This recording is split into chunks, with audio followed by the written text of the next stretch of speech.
அன்புமணியிடம் ஒப்படைக்க ராமதாஸ் முடிவெடுத்துள்ளதாக தகவல் வெளியாகியுள்ளது. கூடுதல் தகவல்களை தருகிறார் எமது செய்தியாளர் பாண்டியராஜன். பாண்டியராஜன், முழு விவரங்கள் என்ன?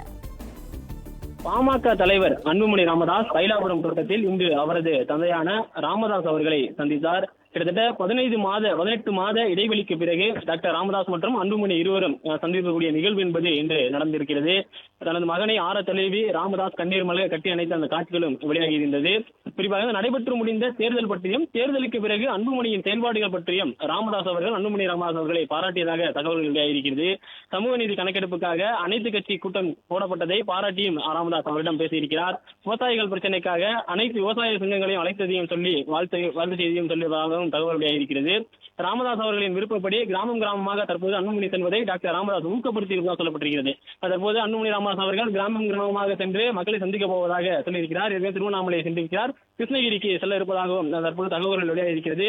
இந்நிலையில் நான் எதையெல்லாம் நீ செய்ய வேண்டும் என்று உன்னை திட்டினோ உன் மீது கோபம் கொண்டனோ அதையெல்லாம் நீ தற்போது செய்து கொண்டிருக்கிறாய் என்கின்ற வகையிலே ராமதாஸ் அவர்கள் அன்புமணி ராமதாஸ் அவர்களிடம் சில ஆரோக்கியமான வார்த்தைகளை பேசியிருக்கிறார்.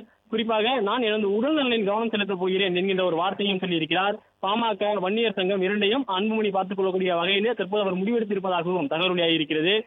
அவர் சொல்லியிருக்கக்கூடிய வார்த்தைகளை பொறுத்த வரைக்கும் நான் என்னவெல்லாம் செய்ய வேண்டும் என நினைத்தோனோ அதை தற்போது நீ செய்து கொண்டிருக்கிறாய் என்கின்ற ஒரு வார்த்தையை அன்புமணி ராமதாஸ் அவர்களிடம் சொல்லியிருக்கிறார்.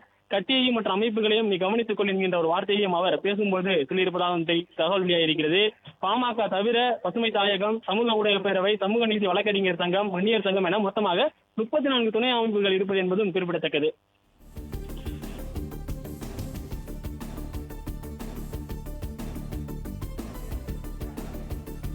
தகவல்களுக்கு நன்றி பாண்டியராஜன்.